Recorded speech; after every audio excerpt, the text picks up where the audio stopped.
I especially would love to thank Father John Markey and folks here at ISCS, Dr. Amy Maxey for hosting us, for being one of our sponsors.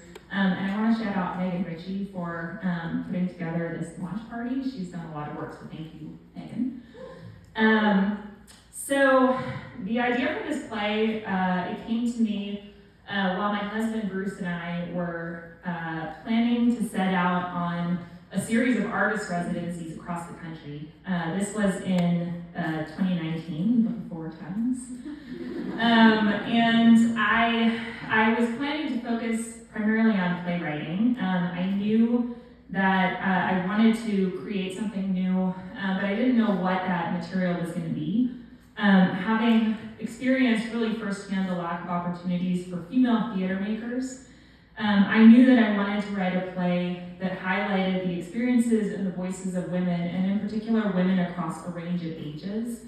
But the idea of doing a play about mystics really didn't occur to me until a friend of mine made this very offhand comment about a woman that she followed on Instagram who created baby clothes that were inspired by saints and mystics. Very random.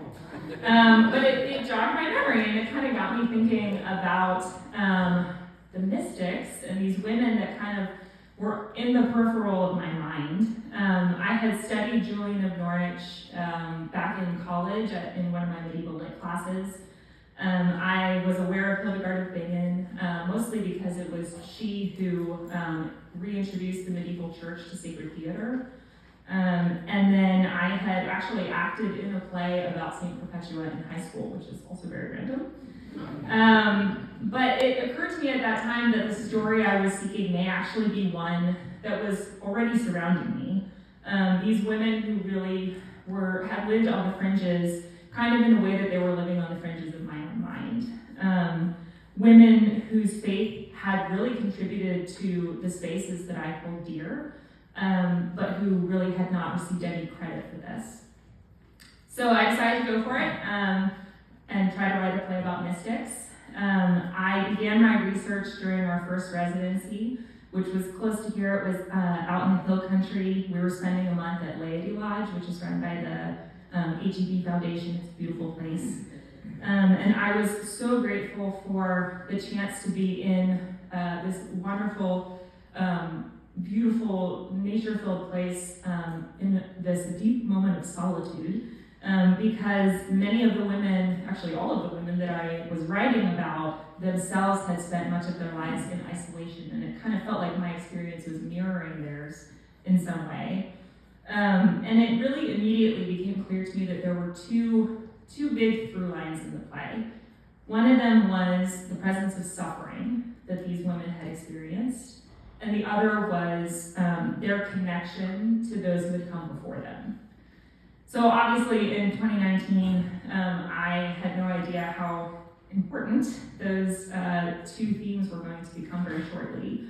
But before we left the canyon, before I even finished my research, I felt like the words were just sort of starting to pour out of me.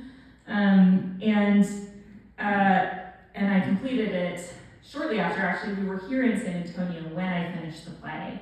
And I actually really feel like there is a lot of San Antonio in the pages of the play. I feel like San Antonio is really a city that's built on the memory of those who have come before.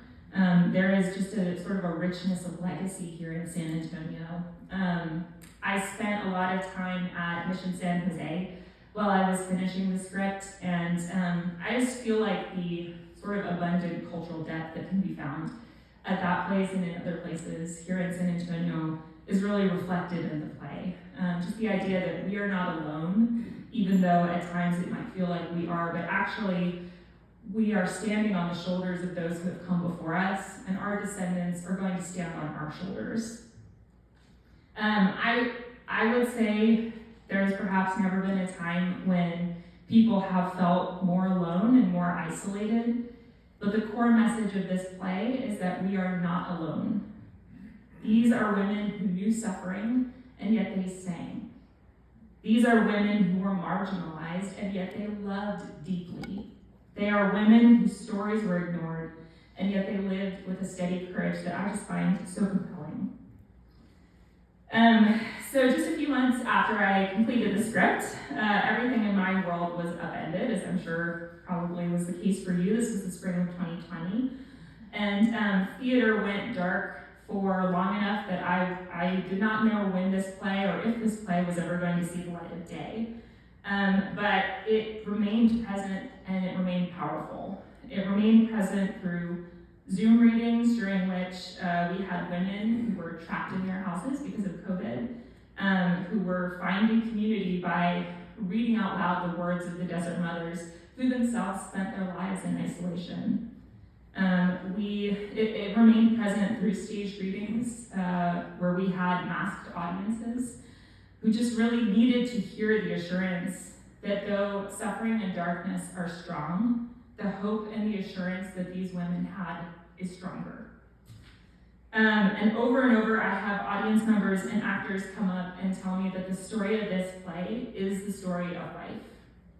I actually also have been so transformed by their stories that when I gave birth to my daughter, she is 11 months, she's around here somewhere, we actually named her Julian Love. We named her after Julian and Norwich, she's one of the women in the play.